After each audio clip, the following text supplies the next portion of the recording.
You woke up tired even after sleeping, not because your body forgot how to rest, but because your soul had been standing guard all night. Before your feet touched the floor, you reached for your phone with that familiar tightness in your chest, expecting a message that would disappoint you, a silence that would accuse you, a reminder that nothing had changed. You looked at the ceiling for a few seconds and tried to gather enough strength to appear normal again. There was no dramatic crash, no visible disaster, no one in the room calling it a battle, yet you knew something had been pressing against you for months, maybe years. You have walked through ordinary days carrying invisible weight, smiling at people who had no idea you had been praying just to make it through the next hour. You learned how to answer, "I'm fine," while your mind was calculating how much longer you could hold yourself together. You learned how to sit in a room and laugh at the right moment while a private heaviness kept asking whether God had gone silent. And now something strange is happening. The pressure has not announced its departure with thunder, but the grip is loosening. The old fear still reaches for you, but it no longer closes its hand the same way. Heaven's announcement of victory often sounds like this, a quiet morning where your spirit does not immediately brace for another blow. You may not have a new address, a new relationship, a public apology, or a perfect explanation, but you are starting to notice that the thing that once controlled your breathing is losing authority. That matters. That is not small. The battle being over does not mean every circumstance instantly rearranges itself to comfort you. It means the season that kept naming you defeated has been overruled. It means the enemy can still make noise, but he cannot write the verdict. It means your next step no longer has to come from panic. The evidence may be subtle at first, almost too quiet for a heart trained by chaos to trust, but you will feel it in the gap between the trigger and your reaction. Something that used to drag you under now only knocks at the door. Something in you, by grace, does not answer the same way. For a long time, you thought victory would feel louder. You imagined that when God finally answered, everyone who misunderstood you would see it. Every delay would suddenly make sense. Every person who wounded you would regret it in a way you could witness. But the Lord has been teaching you something deeper and harder. Sometimes the proof that heaven has moved is not that people clap, but that you stop needing them to understand before you can breathe. You have survived betrayals that did not look dramatic from the outside. Someone changed their tone. Someone slowly withdrew. Someone used your honesty as a weapon later. Someone promised they were safe, then made you feel foolish for trusting them. You replayed conversations while washing dishes, while driving, while sitting in a room full of people, wondering whether you missed a sign, whether you were too sensitive, whether obedience had somehow cost you more than it should have. This is where spiritual warfare often hides, not only in obvious attacks, but in the repeated pressure to question who God said you are. It comes through exhaustion that makes prayer feel heavy, through delays that make faith feel embarrassing, through loneliness that makes compromise look reasonable. It comes through the little humiliations no one sees, typing a message and deleting it, rereading a sentence until your eyes burn, walking into work with swollen eyes and hoping no one asks the wrong question. Yet, you kept showing up. You answered messages with restraint when your flesh wanted to expose everything. You went to work while carrying grief in your ribs. You prayed without impressive words because all you had left was, "Lord, help me." That prayer counted. Your tears did not disappear into the carpet, the pillow, the bathroom sink, or the late-night silence. God saw the way you kept choosing not to become cruel. He saw the temptation to harden your voice, to withdraw from every tender thing, to punish new people for old wounds, and he saw you fight for softness, even when softness felt unsafe. You also survived the quiet embarrassment of being tired of your own pain. There were days when you did not want another lesson, another delay, another reason to be strong. You wanted relief without having to turn it into a testimony before you had even healed. God did not despise that weariness. He met you in it without demanding that you sound polished. That may be one of the clearest marks of this victory. What tried to harden you did not get to own your heart. There is a moment after prolonged warfare when your spirit begins to notice peace before your mind trusts it. It may happen at night, when you sit it on the edge of your bed with the lights off and realize you are no longer begging God, to prove he is near. You are simply sitting with him. It may happen when the same name appears on your phone and your stomach does not drop the way it used to. It may happen when you remember an old accusation and, instead of building a defense in your imagination, you feel a calm refusal to return to the courtroom. This is not numbness. Numbness says, I do not care because I cannot afford to feel. Peace says, I can feel this, and it still does not rule me. That difference is sacred. If that describes the kind of private exhaustion you have carried, you can let a like on this video stand as a quiet witness that you are receiving peace without having to explain the whole story. For so long, you were trained by pain to scan the room, scan the tone, scan the timing, scan the silence. You became excellent at detecting shifts because you had to be. But God is not cruel. He does not heal you by keeping you in permanent alertness and calling it wisdom. Discernment is not the same as suspicion. Discernment listens, tests, waits, and watches fruit. Suspicion assumes the wound is always right. In this new place, the Lord is not asking you to throw away wisdom. He is teaching your nervous system that wisdom can exist without panic. You can notice a red flag without spiraling. You can step back without hatred. You can wait without obsessing. You can pray about a connection without turning it into an idol. You can feel drawn towards something and still let time reveal its character. You can receive a confirmation without manufacturing one because you are tired of uncertainty. God's guidance does not need your pressure to become real. It does not force, threaten, confuse, or make you afraid that one wrong move will ruin his entire will for your life.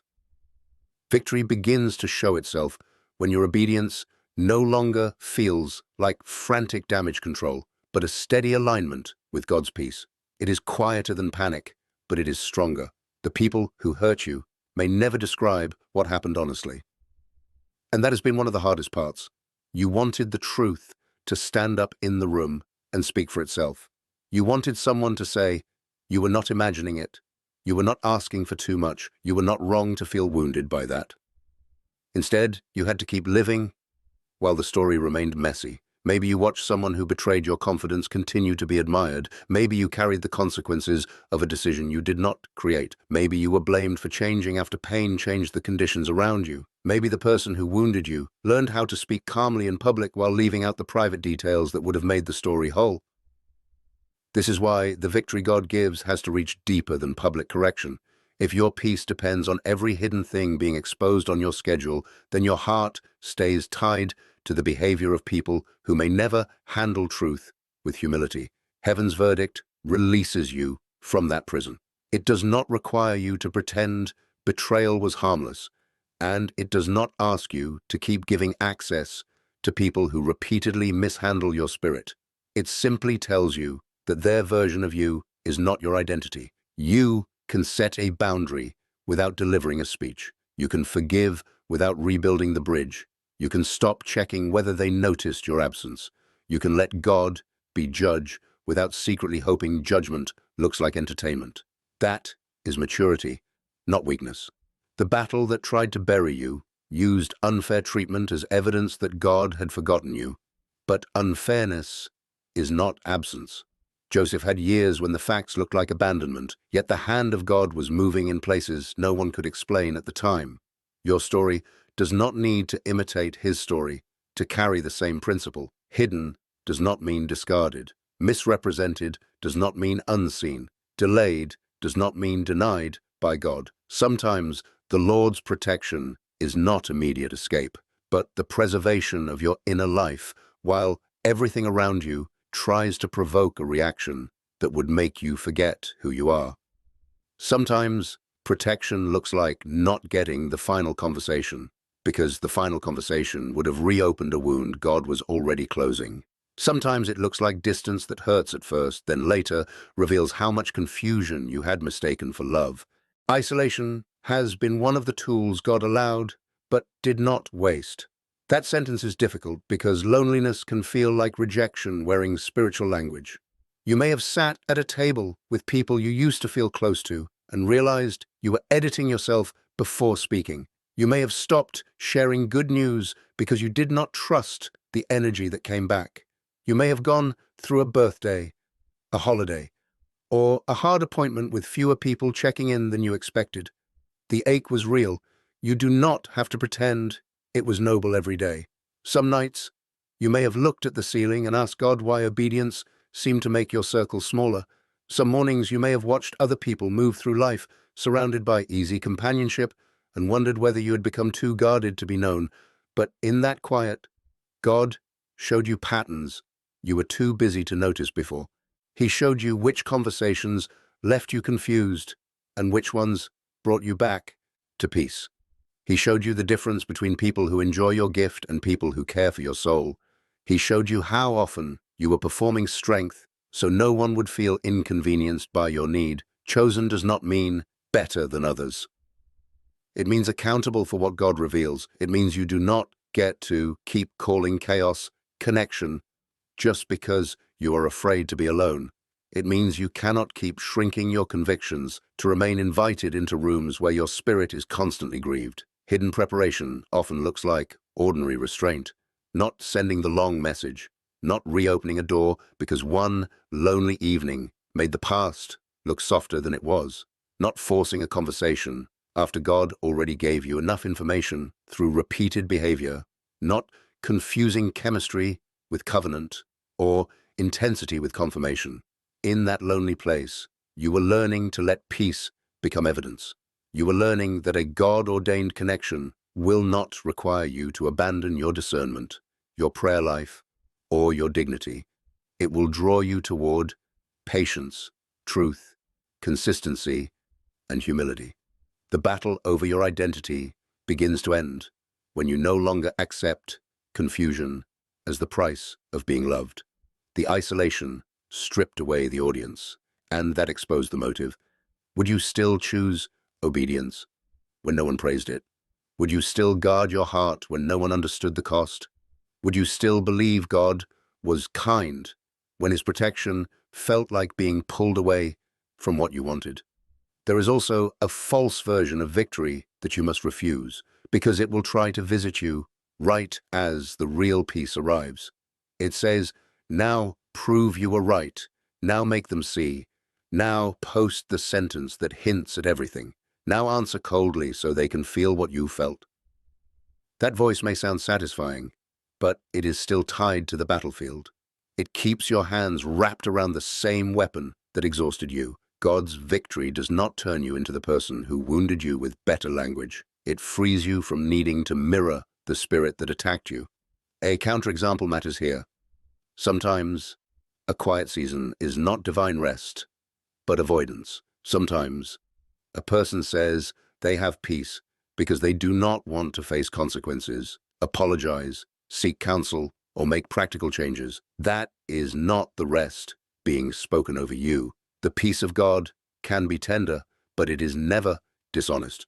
If there is a conversation you need to have, you will be given grace to have it without manipulation.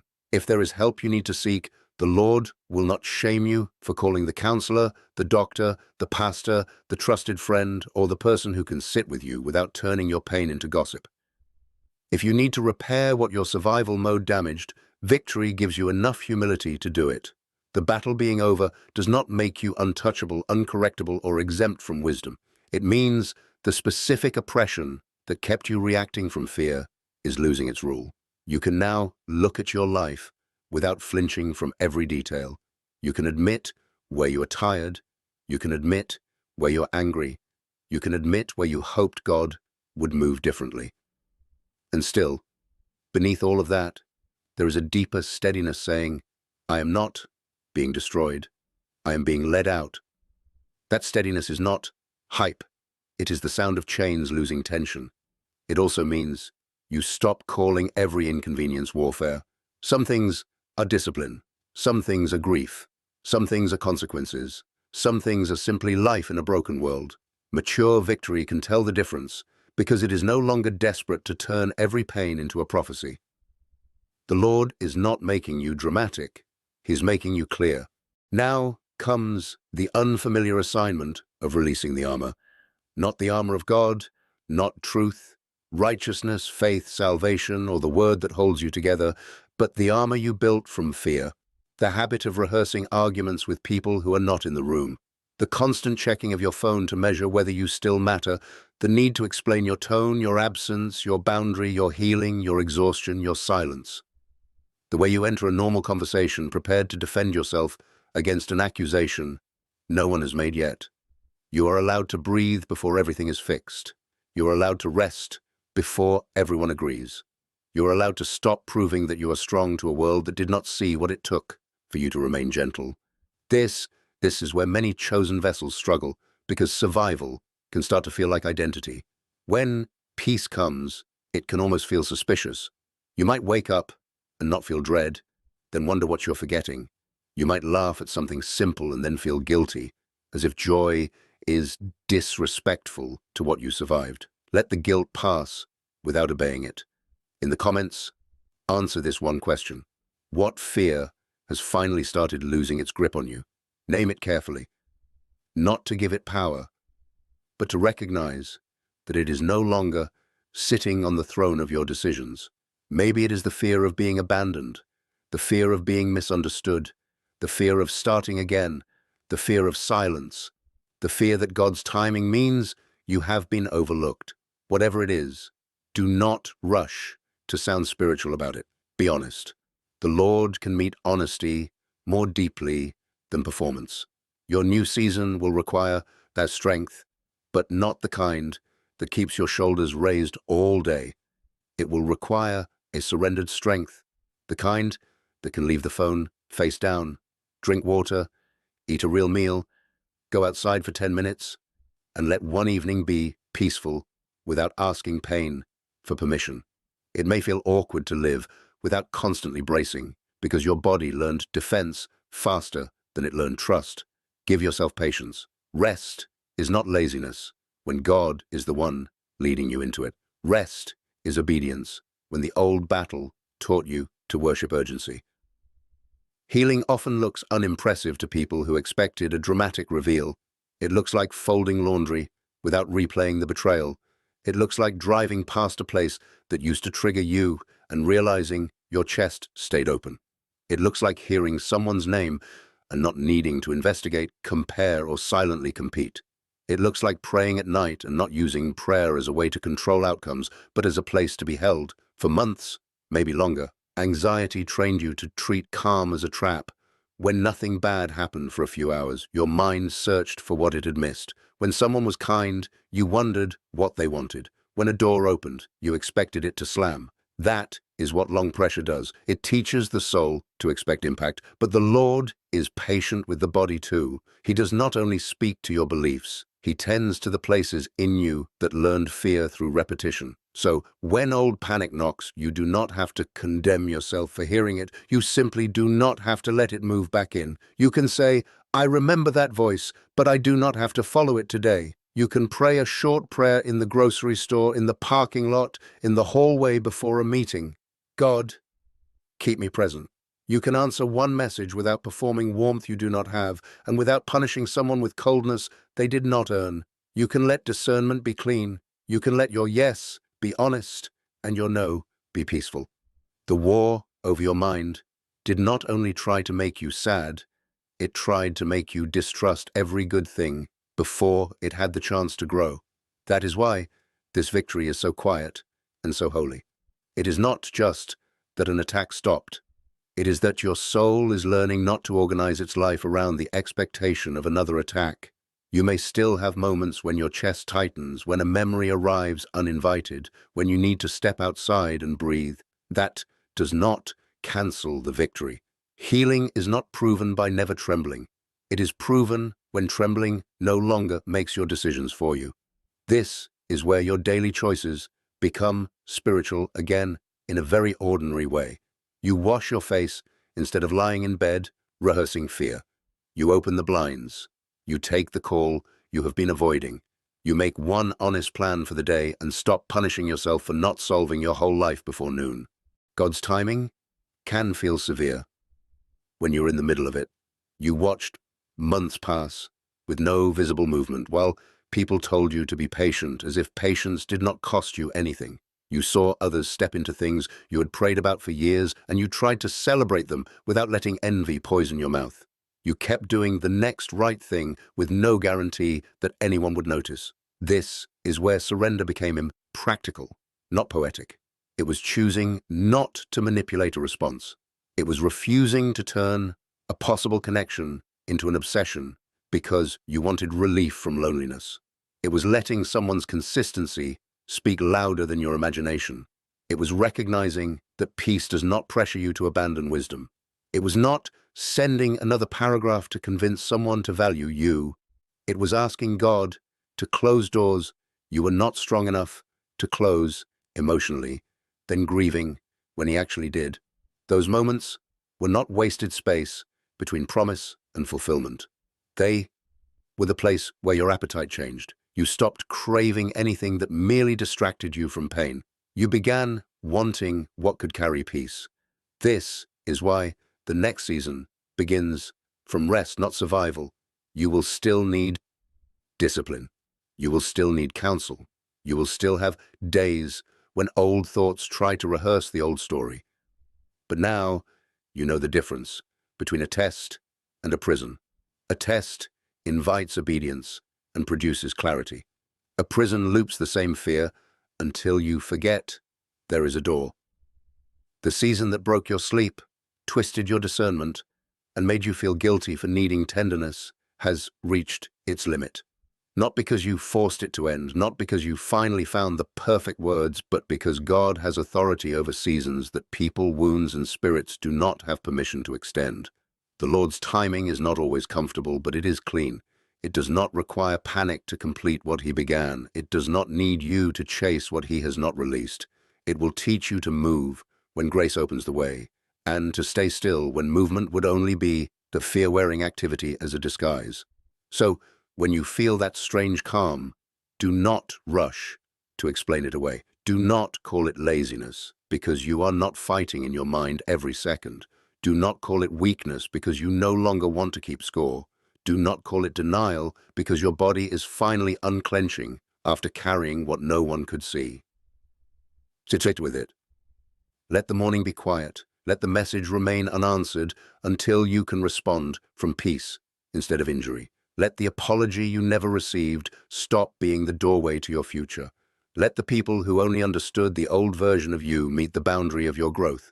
The war that tried to bury you has failed. It failed when you cried and still prayed. It failed when you were misunderstood and still refused to become malicious. It failed when you lost people and still did not lose your reverence for God. It failed when anxiety told you to run ahead and you waited. It failed when loneliness offered you compromise and you chose the narrow peace that did not flatter your flesh.